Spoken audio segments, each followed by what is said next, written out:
Moving Through Life, Part 3. What to Say. Shay wasn't sure what she was doing. Every ounce of her being dared her to run and try for the walls again. Each trembling step across the floor set her heart pounding in her ears, the rush enough to make her head swim in ways she had only felt once or twice before, when she was much younger, when her father took her belaying down the lines for the first time. That rush of free falling down a tethered line was close to the nerves currently seizing her body, but paled in comparison to what she was currently feeling. While her breath hitched and made that horrible tight lump in her throat, her mind couldn't stop jumping from thought to thought. How was she going to address the human? Should she try and be demanding? Tell him he needed to bring her home or else? Or else what? What could she do to a human? It was almost amusing, the thought of her shouting and demanding something of a human. It actually made her chuckle nervously to herself. Should she try and be humble? Plea for her life? Beg him not to keep her trapped in a cage or perform horrendous experiments on her, like the ones in the scary stories her brothers adored? She hadn't been out on her own, but she had spent time watching the humans as part of her training. This human, for some reason, didn't seem to be the kind to do something like what she heard in the stories. Then again, she had seen him build some intimidating contraptions, which she didn't know the function of.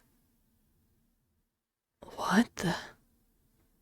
Shay hadn't realized she had already crossed the threshold of the door to the human's bedroom and was standing in broad light when she heard a breathy exclamation of the human. Her heart leapt into her throat as she was forced to tilt her head back at the bed and even further to see the human sitting on top of it. Her family talked about what it was like to almost be seen by a human, which was a nightmare come to life already. This was so much worse. Even at a distance, she could see every detail of his face, eyelashes and eyebrows, lines by his brow. She could see his eyes that possessed a dangerous fascination and curiosity as they seemingly absorbed every detail of her frame. She felt her body step back involuntarily 3 hesitating steps. And trembling started at her core like a chill she couldn't shake. It radiated through her body and raked her senses, making her shoulders shake like the leaves on an oak during a windstorm. There was something that resembled a scream cued in her throat, but it was waiting for something. Both of them seemed to be holding their breath until the human made the first move. He was slow, like he was trying to creep up on her or prevent her from fleeing.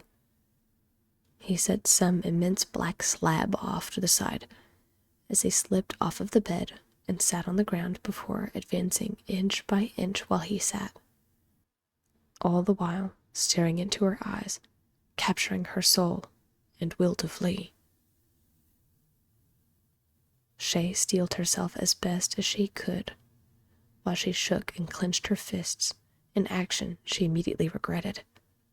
Even though her nails were dulled and short, the tenderness in her palms from the rope burns and blisters made her wince.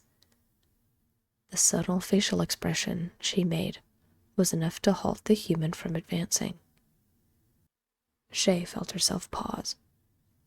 Was it possible? Was that a flash of concern? Shay held her breath as the spark of hope grew a little brighter. Maybe, just maybe, he was a good human. Todd was beginning to feel rather comfortable and calm in his new place. The rush of everything that had happened between the move and the whirlwind that was his family left him mentally and physically exhausted. Sketching the apartment wasn't an arduous project, but it was something to keep his mind occupied. He could use that right now. It hadn't completely sunk in that his family was leaving the next day after brunch, and that he would be all alone. Well, not completely alone. He would have his classmates and his work. There was a part of him that wondered if it would be enough, and if he would get terribly homesick. But he wouldn't know until the time came. There, he let his tunnel vision retract and stared at the digital sketch before him. He managed to sketch all of the exterior walls and the load-bearing walls. The kitchen was set in place, and all of the doors were outlined where they swung open and latched. It was bare bones and rough, but it was still fine work. Todd was about to start on the next layer, where he planned to organize the furniture he planned to purchase, when something caught the corner of his eye by the door. He had to double-take, just to understand what he was looking at. It looked like a doll, a 3-inch tall doll, in the doorway.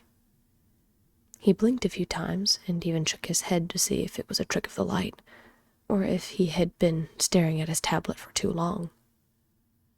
No, that's not what it was at all.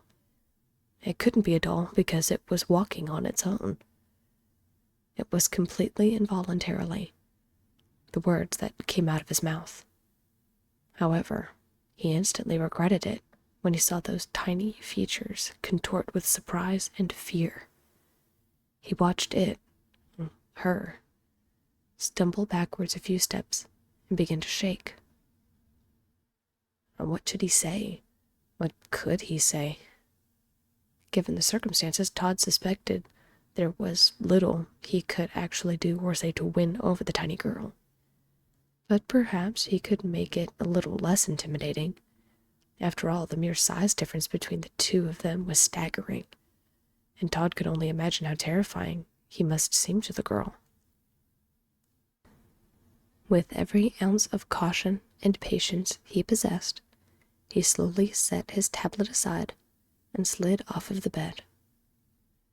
He kept contact with her eyes, hoping she could see he meant no harm. Should he get closer? Did he dare get closer? It wasn't the best solution, but at this distance he wasn't sure if he could hear her.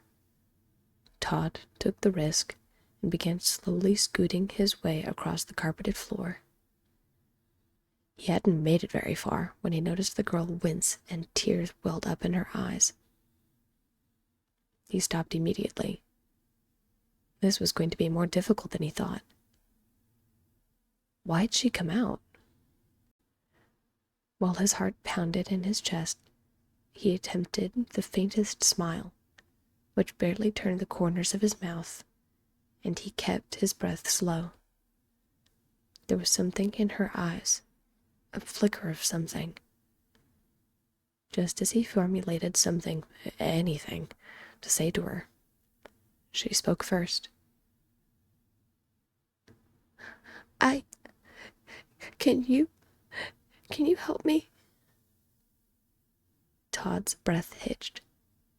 Her voice was so soft, so timid.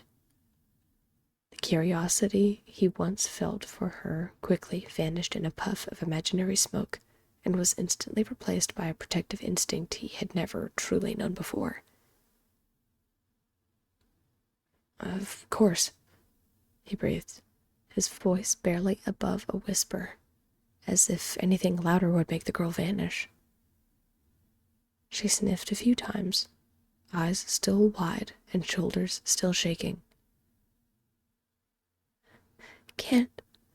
Will you take me home?